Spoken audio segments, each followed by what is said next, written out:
오늘 우리에게 주시는 생명의 말씀은 민수기 14장 26절에서 33절 말씀입니다.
할렐루야. 옆에 분과 인사하시겠습니다. 주님의 이름으로 사랑하며 축복합니다.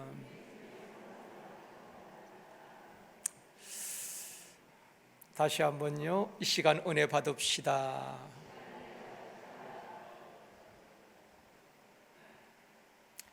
성경에 나오는 믿음의 사람들을 보면은 모두가 광야 생활을 경험했던 사람들입니다. 광야에서 훈련받고 또 다듬어지고 한 시대의 하나님 앞에 쓰임받게 됩니다. 우리 각 사람의 인생이 다르듯이 그들의 광야의 삶은 다 다릅니다.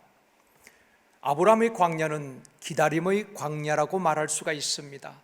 하나님께서 아브라함에게 아들을 주시겠다고 약속하셨습니다. 그리고 25년을 기다리게 하는 것입니다.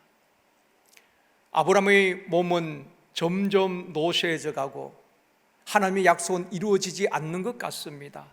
그러나 그 기다림의 세월은 낭비가 아니라 하나님께서 아브라함에게 육신이 아니라 하나님을 온전히 바라보고 의지할 수 있도록 아브라함의 믿음을 성장시키는 과정이었습니다. 결국 아브라함은 독자 이삭을 하나님 앞에 드릴 만큼 믿음이 성장했고 하나님 앞에 그 믿음이 인정받게 되어지는 것입니다.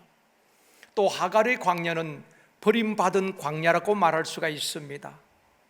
주인 사례의 말에 순종했을 뿐인데 이스마엘 난 이후에 학대를 받게 되는 것입니다. 결국 사례로부터 버림을 받고 쫓겨나고 광야에서 아들과 함께 울부짖는 하갈의 모습을 보게 되는 것입니다.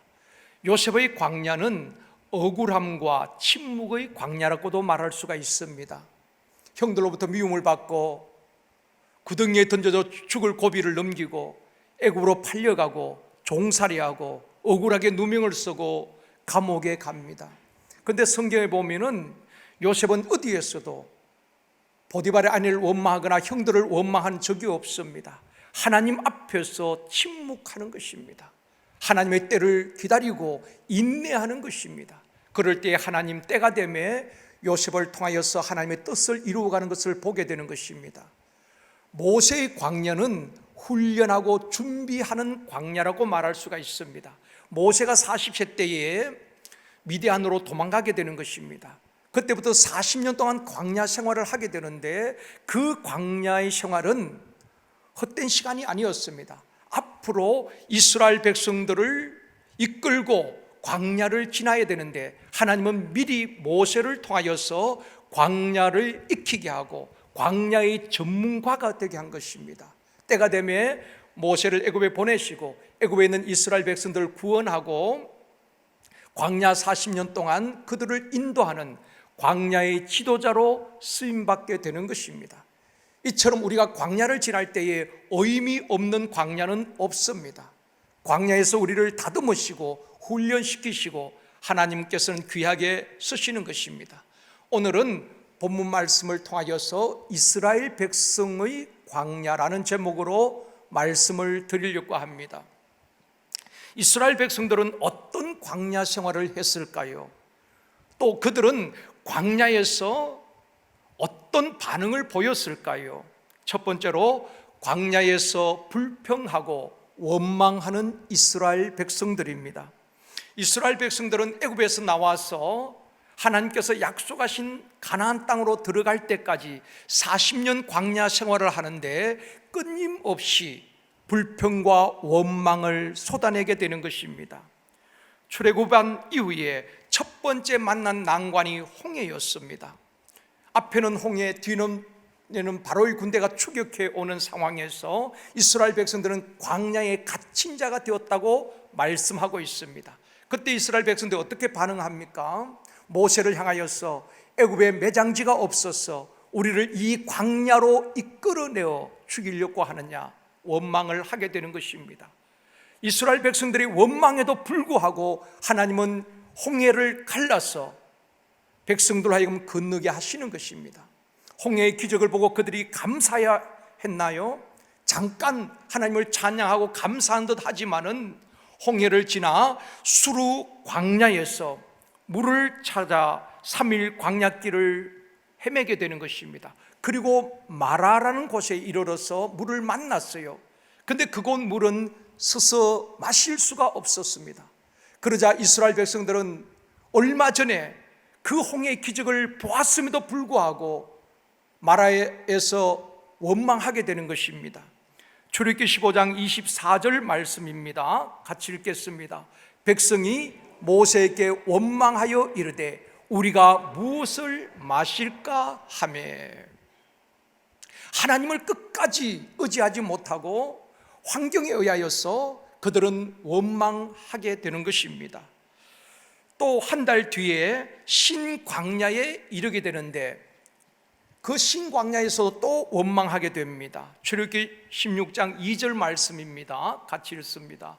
이스라엘 자손 온 회중이 이 광야에서 모세와 아론을 원망하여, 바로 신광야를 말하는 것입니다. 무엇 때문에 원망합니까? 애굽에 있을 때는 고기 가마 곁에서 떨어지는 고기도 먹을 수 있었고 떡도 배부르게 먹을 수 있었는데 이 광야에는 고기도 없고 배가 고프다고 그들은 원망하는 것입니다. 신광야를 떠나 러비딤에 이르렀을 때 이번에는 물이 없다고 또 원망합니다. 출애굽기 17장 3절 말씀입니다. 같이 읽습니다. 거기서 백성이 목이 말라 물을 찾으매 그들이 모세에게 대하여 원망하여 이르되 당신이 어찌하여 우리를 애굽에서 인도해 내어서 우리와 우리 자녀와 우리 가축이 목말라 죽게 하느냐. 이스라엘 백성들의 광야 여정을 보면은 계속해서 원망합니다.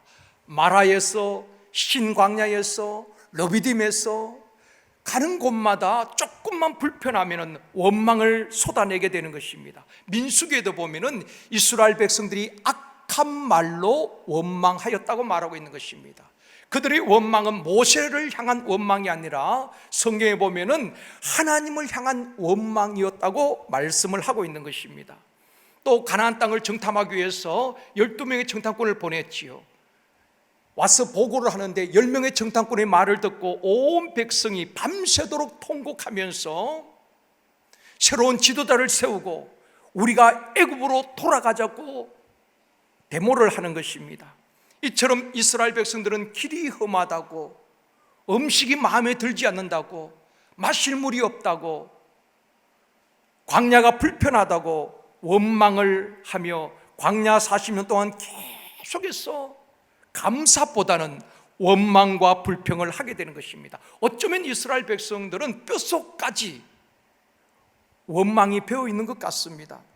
원망하는 그 이스라엘 백성들을 향하여서 하나님께서 오늘 본문 27절에서 말씀합니다. 같이 읽겠습니다. 나를 원망하는 이 악한 회중에게 내가 어느 때까지 참으랴.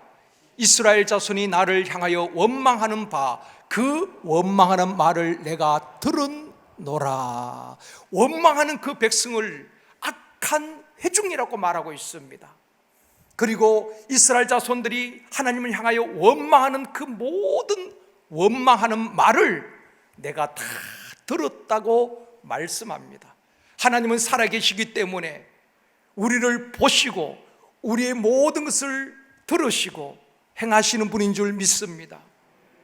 하나님은 우리의 찬송을 들으시고 받으시는 것입니다. 하나님은 우리의 감사의 고백을 들으시는 것입니다. 또 우리의 기도를 들으시고 응답하여 주실 줄 믿습니다. 여러분이 골방에서 아무도 듣지 않는 곳에서 기도할지라도 하나님은 들으시고 응답하신다고 말씀하고 있는 것입니다. 심지어 우리가 고통 가운데 신음하는 소리조차도 하나님은 들으시고 위로하시고 치료하시고 응답하여 주실 줄 믿습니다. 들으시는 하나님께서는 이스라엘 백성들의 원망하는 소리를 내가 다 들었다고 말씀하고 있는 것입니다. 사랑하는 성도 여러분, 우리의 원망의 소리가 아니라 감사와 찬송과 기도 소리가 하나님 앞에 올리워지고 응답되어지는 역사 있기를 주님의 이름으로 축원합니다.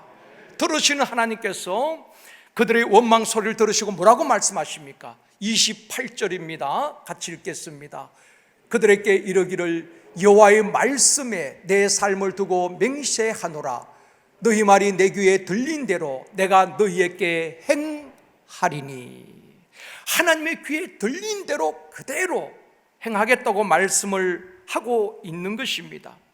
또 오늘 본문 29절 30절에 보면은 출애굽한 이스라엘 백성들 가운데에 20세 이상 된 사람들 중에 여호수아와 갈렙 외에는 아무도 결단코 약속의 땅 가나안에 들어가지 못할 것이라고 하나님께서 선언하셨습니다.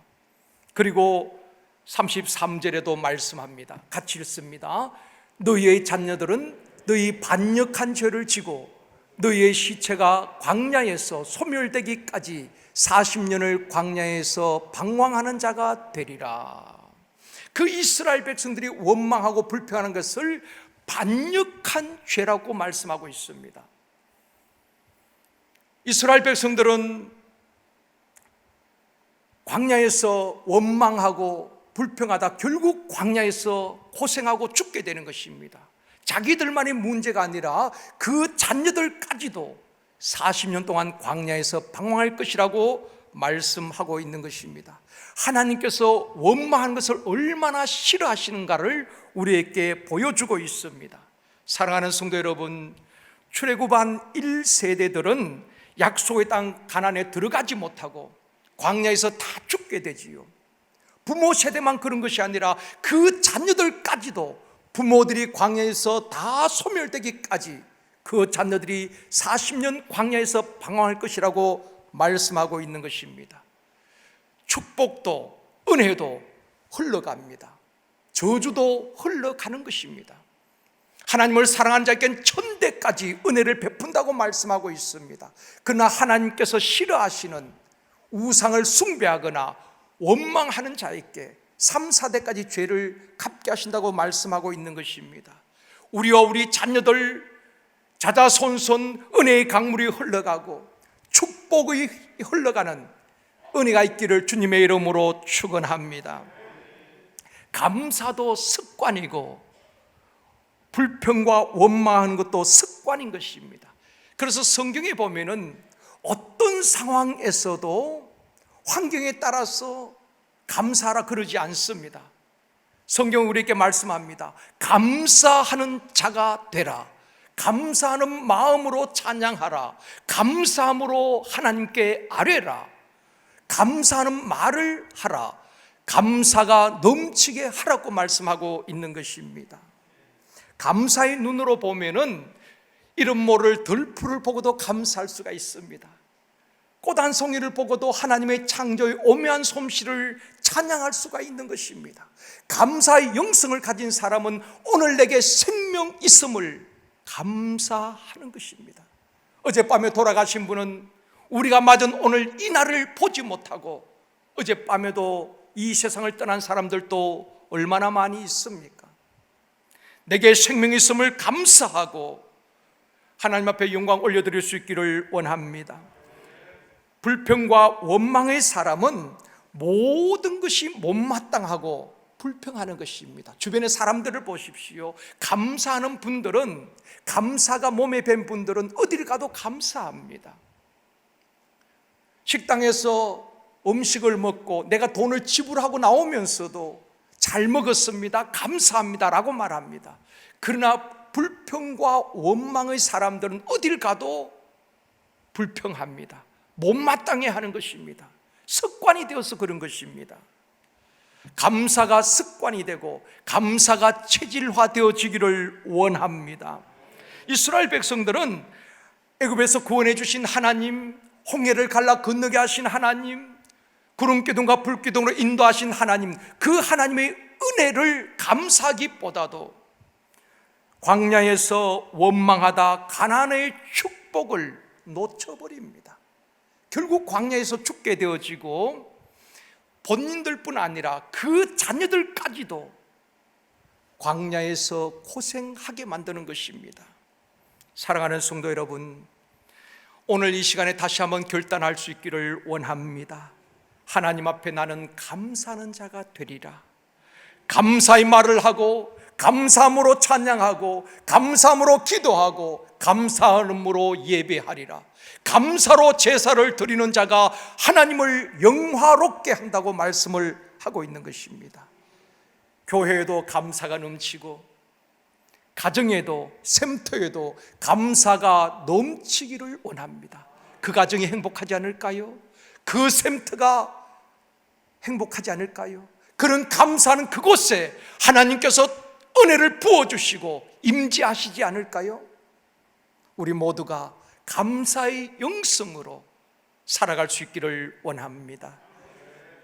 두 번째로, 무엇 때문에 원망하였는가? 원망의 뿌리가 무엇이냐는 것입니다.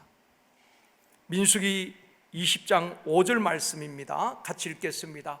너희가 어찌하여 우리를 애굽에서 나오게 하여 이 나쁜 곳으로 인도하였느냐? 이곳에는 파종할 곳이 없고 무화과도 없고 포도도 없고 석류도 없고 마실 물도 없도다. 보면은 계속해서 없고 없도다. 없는 것만 나열을 하고 있는 것입니다.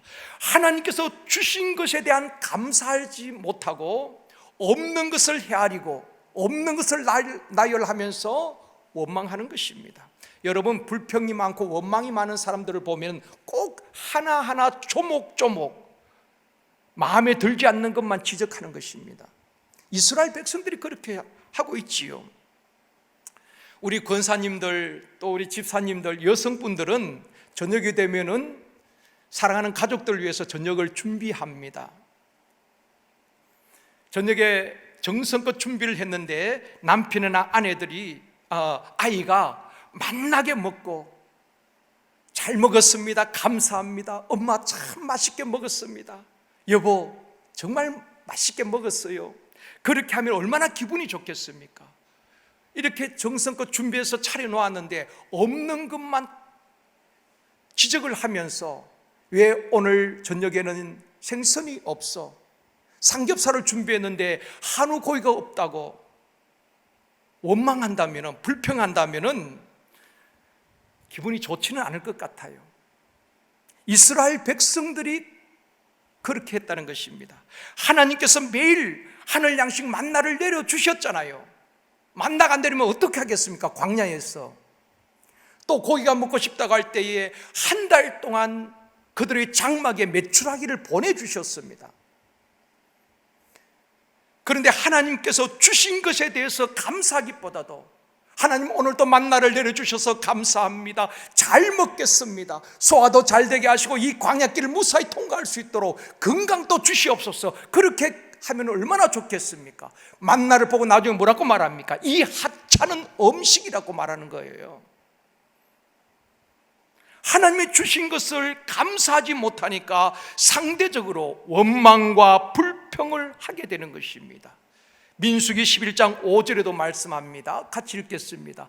우리가 애굽에 있을 때에는 값없이 생선과 오이와 참외와 부추와 파와 마늘들을 먹은 것이 생각나거늘, 우리가 그래도 애굽에서 종살이 할 때는 자유가 없었지만은 그래도 생선도 오이도 참외도 부추도 파도 마늘도 먹었는데 이 광야에서는 이런 것도 없다는 것입니다.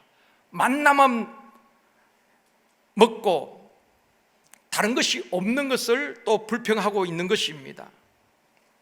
성경에 보면은 이스라엘 백성들의 원망의 뿌리가 무엇인지를 정확하게 말씀해 주고 있는 것입니다. 과연 그들에게 먹을 것이 없어서 원망하고 있느냐? 그렇지 않습니다. 성경에 보면은 그들의 원망의 뿌리는 욕심이라고 말씀하고 있습니다. 민수기 11장 33절 34절입니다. 같이 읽겠습니다. 고기가 아직 이 사이에 있어 씹히기 전에 여호와께서 백성에게 대하여 진노하사 심히 큰 재앙으로 치셨으므로 그곳 이름을 기브롯 핫다 아와라 불렀으니 욕심을 낸 백성을 거기 장사함이었더라. 광야에서 욕심낼 게 뭐가 있겠습니까? 그런데 욕심을 낸 백성들을 거기 장사하였는데 그곳 이름을 기브롯 핫다 아와라, 이 말은 탐욕의 무덤이란 뜻입니다. 그들의 욕심 때문에 결국 광야에서 죽게 되는 것입니다. 이스라엘 백성들이 광야에서 죽은 것은 물이 없어서가 아닙니다. 양식이 없어서 굶어 죽은 것 아닙니다. 그들의 욕심 때문이라는 것입니다. 사랑하는 성도 여러분, 사람이 욕심 없는 사람이 누가 있겠습니까? 다 욕심이 있지요. 물질에 대한 욕심도 있고 사람에 대한 욕심도 있고 다 욕심은 있습니다. 우리가 욕심을 조금만 내려놓으면은 자유하고 만족하고 감사할 수 있고 행복할 수가 있습니다. 여러분, 많이 가졌다고 행복할까요? 행복은 결코 소유에 있는 것이 아닌 것입니다. 끝없는 욕심 때문에 만족하지 못하고 감사하지 못하고 불행한 삶을 살아가는 것입니다. 많이 가져도 감사할 줄 못하면은 그게 불행한 삶 아니겠습니까? 어제 토요일 행복 모임을 하고 끝난 다음에 함께하는 한 분이 그런 말씀을 하셔요. 그분이 다니는 직장은 아마 이름만 대면 여러분이 다 알 수 있는 그러한 기업입니다. 1년에도 매출액이 엄청난 그런 기업이에요. 불안 가운데서 잘 되고 있는 기업입니다. 그런데 그분이 하시는 말씀이, 그 기업의 회장님이 그 재산이 한 1조 원은 넘을 거라는 것입니다. 직원들 가운데 이제 보는 소문에 의하면은 그렇게 재산이 많음에도 불구하고 직원들에게 베풀 줄 모르고 감사할 줄 모르고 늘 경직된 모습으로 그렇게 여행도 갈 줄도 모르고 오직 돈, 여러분 1조 원 같으면 엄청난 돈이잖아요. 평생 쓰고도 남길 돈입니다. 그런데도 그 욕심 때문에 베풀 줄도 모르고 감사할 줄도 모르고 여행 갈 줄도 모르고 즐길 줄도 모른다는 것입니다. 그러면서 참 볼 때 불쌍해 보인다라고 그렇게 말씀을 하시더라고요. 끝없는 욕심 때문에 사람들은 만족하지 못하고 불행한 삶을 살아가고 있는 것입니다. 식물학자의 말에 의하면은 나무는 욕심을 내지 않는다고 말합니다. 가을에 기온이 떨어지면은 나무는 겨울을 나기 위해서 모든 낙엽들을 떨어뜨린다고 하는 것입니다. 물론 하나님의 창조의 섭리지요. 왜냐하면은 겨울에 물이 부족한데 나뭇잎이 다 달려 있으면은 그 수분을 다 공급하려면은 나무가 말라 죽는다는 것입니다. 그래서 기온이 내려가면은 낙엽을 다 떨어뜨리고, 그리고 그 힘을 보충하고, 그렇게 앙상한 가지로 추운 겨울을 이겨낸다는 것입니다. 우리는 볼 때 가을이니까 낙엽이 떨어지지 그렇게 생각하지만은 다 낙엽을 떨어뜨리고 앙상한 가지, 우리가 보기엔 초라해 보이지만은 그렇게 겨울을 이겨내고 그렇게 생존한다는 것입니다. 또 떨어진 낙엽들은 그 나무의 이불이 되어서 뿌리를 보존하고 거름이 되어 뿌리와 나무를 살린다는 것입니다. 혹독한 겨울이 지나고 새봄이 오면은 죽은 것 같았던 그 나무와 가지에서 삭이 나고 움이 돋고 새싹이 나고, 그리고 꽃이 피고 열매를 맺게 된다는 것입니다. 나무 한 그루도 겨울을 나기 위해서, 살기 위해서 모든 것을 다 버리는 것입니다. 어쩌면 우리도 광야를 지날 때에, 광야 같은 인생을 살 때에 이러한 삶이 필요한 것입니다. 불필요한 잎사귀와 나뭇가지를 버리려야 하는 것입니다. 유혹의 욕심을 따라 썩어져가는 구습을 쫓는 옛사람을 버리라고 말하고 있는 것입니다. 또 탐욕을 버리고 불필요한 욕심들을 버릴 때에 조금만 내려놓으면 행복할 수가 있습니다. 지금 삶에 감사할 수도 있습니다. 여러분, 우리나라 얼마나 잘 삽니까?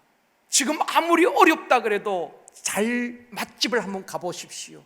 줄을 섭니다. 그렇죠? 풍족한 가운데도 감사를 잃어버린 세대가 아닌가 생각이 되어집니다. 빌립보서 2장 6절에서 8절 말씀입니다. 같이 읽겠습니다. 그는 근본 하나님의 본체시나 오히려 자기를 비워 종의 형체를 가지사 사람들과 같이 되셨고 자기를 낮추시고 죽기까지 복종하셨으니 곧 십자가에 죽으심이라. 우리 주님은 철저하게 자신을 버리고, 하나님이시잖아요. 하나님의 본체시지만은 자기를 비우고 종의 형체로 육신을 입고 사람이 되셨다는 것입니다. 그리고 자기를 낮추시고 십자가에 죽기까지 복종하신 것입니다. 주님이 버리지 않고는 구원주로 오실 수가 없는 것입니다. 모든 것을 비우시고 버리시고 낮추시고 우리의 구원주가 되신 줄 믿습니다. 사도 바울 또 고백합니다. 갈라디아서 5장 24절 말씀입니다. 같이 읽겠습니다. 그리스도 예수의 사람들은 육체와 함께 그 정욕과 탐심을 십자가에 못 박았느니라. 이런 훈련을 해야 하는 것입니다. 그리스도 예수의 사람은 육체의 정욕, 안목의 정욕, 이생의 자랑과 함께 모든 탐심을 십자가에 못 박아야 하는 것입니다. 욕심과 탐심은 십자가에 못 박혀 죽고 저와 여러분을 통해서 예수 그리스도의 향기가 나타나기를 주님의 이름으로 축원합니다. 내가 죽어질 때에, 육이 죽어질 때에 영으로 살게 되어지고 예수 그리스도가 나타나게 되는 것입니다. 우리는 이스라엘 백성들이 광야에서 만나만 먹었다고 생각합니다. 그렇죠? 40년 동안 만나만 먹었다고 우리가 알고 있습니다. 만약에 40년 동안 만나만 먹었다면 불평할 만하지요. 얼마나 지겹겠습니까? 아침에 먹은 반찬이 또 저녁에 올라오면 싫어하는 분들도 있는데 40년 동안 만나만 먹었다면 지루할 겁니다. 우리 하나님은 우리의 연약함과 우리의 필요를 잘 알고 있습니다. 출애굽기 16장 23절 말씀입니다. 같이 읽겠습니다. 모세가 그들에게 이르되 여호와께서 이같이 말씀하셨느니라. 내일은 휴일이니 여호와께 거룩한 안식일이라. 너희가 구울 것은 굽고 삶을 것은 삶고 그 나머지는 다 너희를 위하여 아침까지 간수하라. 무슨 말씀입니까? 자, 만나는 하늘에서 내려오는 것입니다. 그런데 하나님께서 이 광야의 이스라엘 백성들에게 주신 말씀이거든요. 내일은 안식일인데 오늘 너희들이 구울 것은 굽고 삶을 것은 삶으라는 것입니다. 만나는 굽고 삶는 게 아닙니다. 그런데 무엇을 굽고 삶으라는 것일까? 출애굽기 12장 37절 38절 말씀 같이 읽습니다. 이스라엘 자손이 람셋을 떠나서 숲에서 이르니 유아여에 보행하는 장정이 60만 가량이라. 수많은 잡족과 양과 소와 심이 많은 가축이 그들과 함께 하였으며.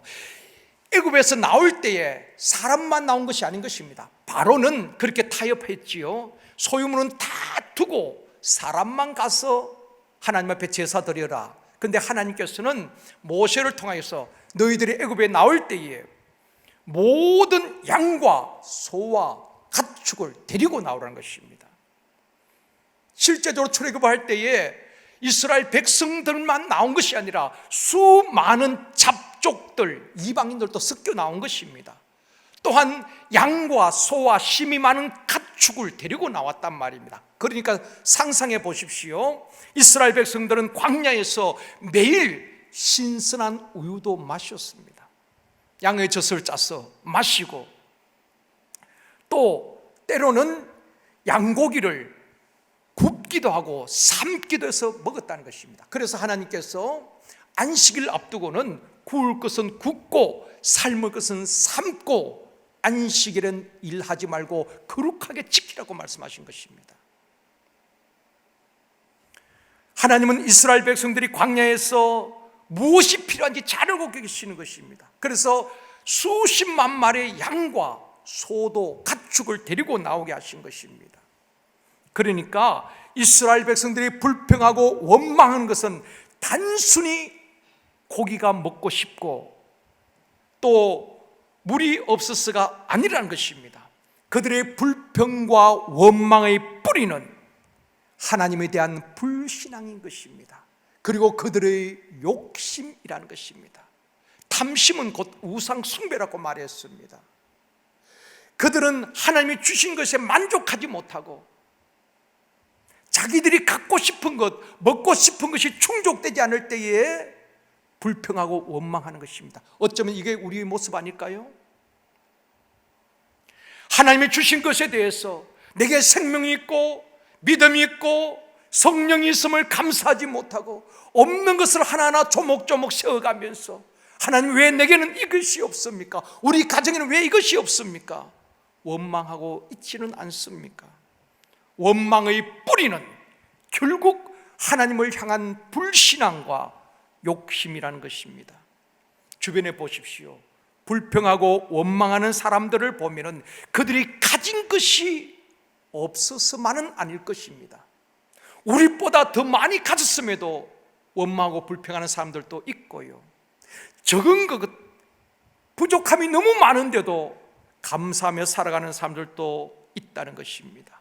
끝없는 육신의 욕심이 그들의 삶을 힘들게 하고 불행하게 만드는 것입니다.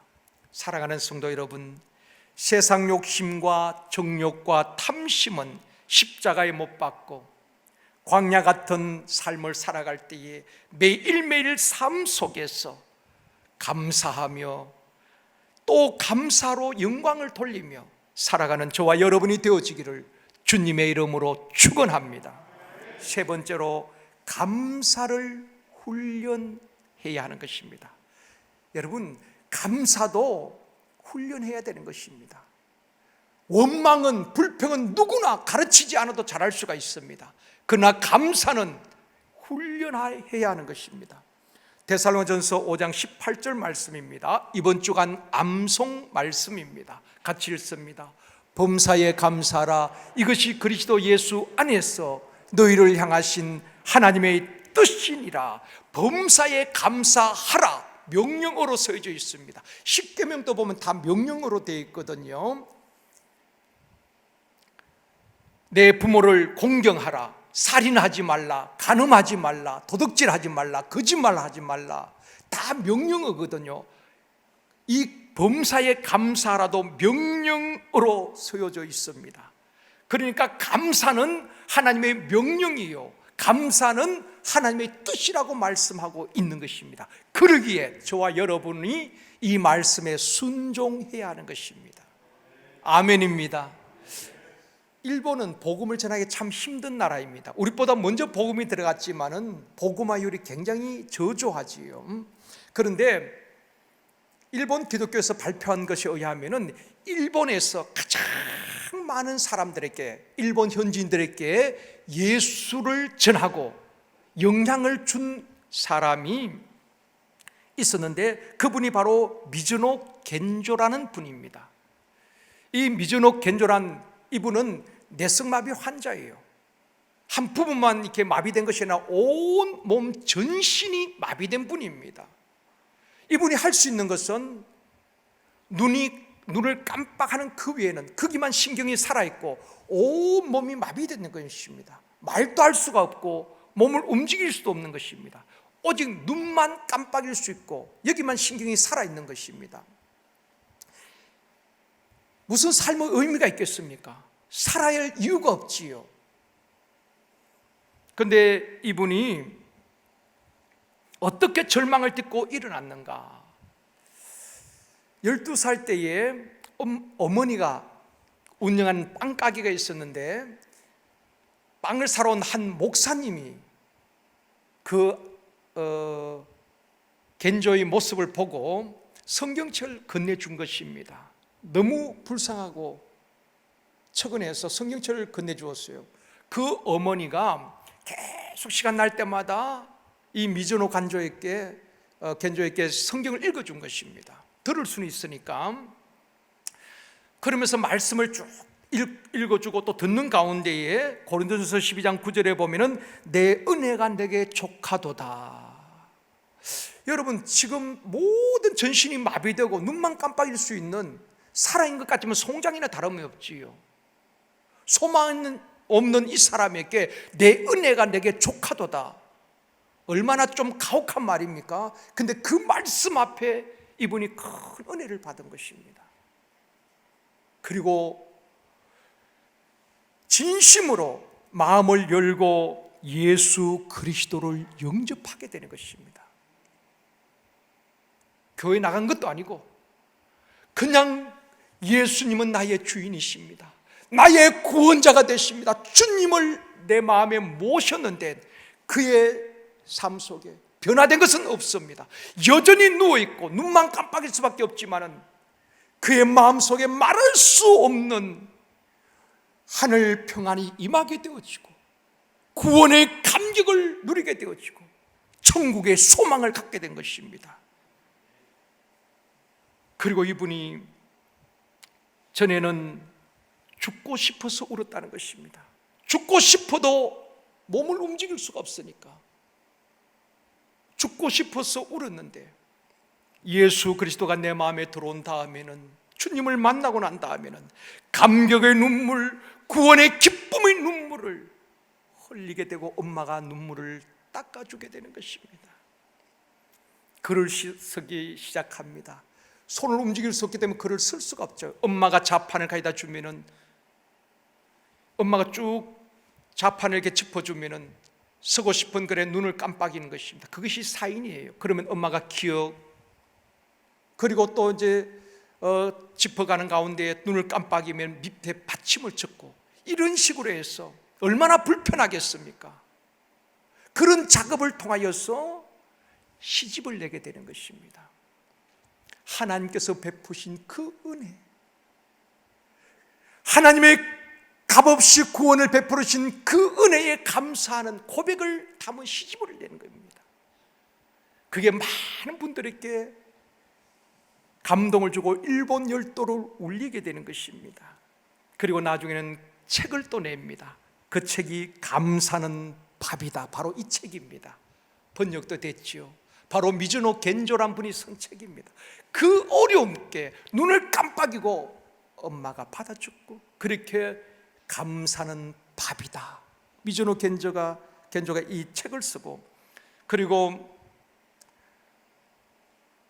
그 방송에서 다큐멘터리로 이분의 인생 이야기를 방송을 하게 된 것입니다. 그 방송을 본 모든 일본 분들이, 믿지 않는 분들까지도 저렇게 사지가 다 마비되고 눈만 깜빡이고 살았다는 송장 같은 저분도 감사하고 저렇게 살아가는데 잃어버린 감사를 생각하게 되어지고 또 감사를 찾게 되어지고, 많은 분들이 또 책을 읽고 예수 그리스도를 영접하고 믿게 되었다는 것입니다.